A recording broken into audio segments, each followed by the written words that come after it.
Hello students, today we will do Sunita in Space chapter 11. So as you all know, Sunita Williams is an astronaut और वो एक Gujarati family से थी जिनका birth हुआ था ऑन 19 सितंबर 1965 को।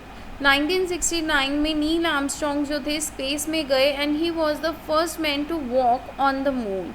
और उस टाइम अगर आप काउंट भी करो तो 1965 से 1969 उस टाइम जो सुनीता विलियम्स है she was just 5 years old। She saw the pictures of Neil Armstrong landing on the moon and got fascinated. उसके बाद उनको क्या था, शी लव स्विमिंग, और स्विमिंग की वजह से ही उनका जो स्विमिंग के लिए उनका इतना लव था, she want to be a diver. But she became helicopter pilot and became US navy captain in May 1987। पर वो कहाँ क्या बन गई, हेलीकॉप्टर पायलट बन गई और नेवी कैप्टन बनी 1987 में।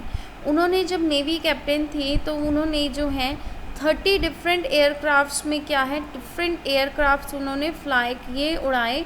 और उस 30 डिफरेंट एयरक्राफ्ट्स में उनका जो टोटल टाइम था जो वो उन्होंने एयर में फ्लाई किए एयरक्राफ्ट्स को, वो था आपका 3000। उसके बाद इन 1998 नासा में उनको एज अ एस्ट्रोनॉट प्रोग्राम के लिए सेलेक्ट कर लिया। On 9 December 2006 she went a space shuttle Discovery to space. वो स्पेस शटल में गए और उन्होंने वहाँ पे 332 डेज़ जो हैं वो स्पेंड करे। इसके बाद उनका जो है जो टोटल टाइम था वो क्या था जो उन्होंने ऑन वॉक करी थी उस स्पेस में, that was 50 hours and 40 minutes। Sunita went 360 kilometre away from the earth, जो टोटल है वो 360 किलोमीटर अबव जो है अर्थ से गई थी। सुनीता ऑफ्टन गिव एग्जाम्पल, वो हमेशा बच्चों से कहती हैं कि जैसे अगर आप कुछ और बनना चाहते हैं लेकिन आप कुछ और बन गए हैं, your dream to become something in your childhood different and what you became is different, फिर भी अपना क्या करो, बेस्ट करो, ताकि जैसे वो जो है बनना डाइवर चाहती थी बट क्या बन गई थी, एस्ट्रोनॉट बन गई थी, पर फिर भी उन्होंने अपना बेस्ट किया और जो है बहुत ही उनका नाम है।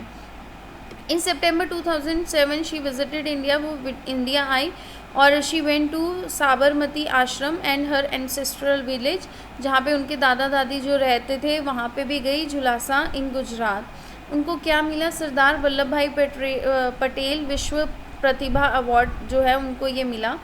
एक बार उनकी जो है एक अमेरिकन एम्बेसी में स्कूल में बात हो रही थी तो उनसे पूछा गया कि what do you want to become in future, तो उन्होंने बताया कि वो एक टीचर बनना चाहती हैं ताकि वो क्या कर सके, बच्चों को साइंस और मैथ्स के बारे में बता सके। जब वो इंडिया आई थी तो उन्होंने मिस्टर मनमोहन सिंह जो है जो उस टाइम प्राइम मिनिस्टर थे उनसे भी वो मिले। अब उसके बाद स्पेस की बात करी गई है। From space the earth looks like a sphere, earth एक बॉल की तरह, स्फीयर की तरह लगता है।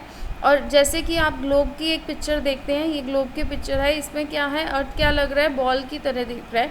तो ये जो अर्थ है हमारी, आप सबको पता भी होगा वो क्या है, स्फेरिकल इन शेप है, it's not flat, it is spherical. It can represent the surface feature, direction and distances more accurately than a flat map की बजाय जो है ये जो हमारा ग्लोब है वो बहुत अच्छे से सारी चीज़ें हमें जो है बताता है। ब्लू पोर्शन जो है उसमें वाटर बताता है कि कौन सी जगह वाटर है। We can mark different countries on it, आप उसमें आराम से ईजिली जो है डिफरेंट कंट्रीज़ देख सकते हैं। These are not natural divisions, वो नेचुरल डिविजन्स नहीं हैं, they are made by human, वो क्या है, ह्यूमन बींग से बनाई गई हैं। एक ग्लोब में 2 पोल्स होते हैं, एक नॉर्थ पोल और एक क्या होता है आपका south pole. And there is a line called equator जो अर्थ को डिवाइड कर। तो इस पिक्चर में आप देख रहे हो कि जो ग्लोब है, ग्लोब में क्या है, आपका जो ब्लू पार्ट है वो आपका क्या दिखाता है, आपका वाटर दिखाता है।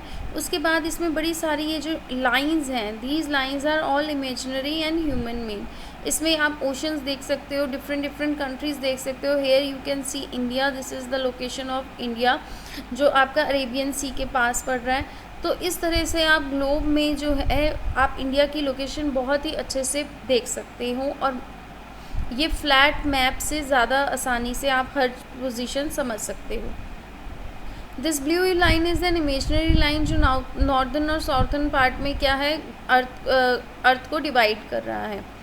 सो व्हेन जब समिता जो है स्पेस में गई तो उनको ये इमेजिनरी लाइंस जो हम लोगों ने बनाई हैं वो बिल्कुल भी नहीं दिखी एंड इट वाज ऑल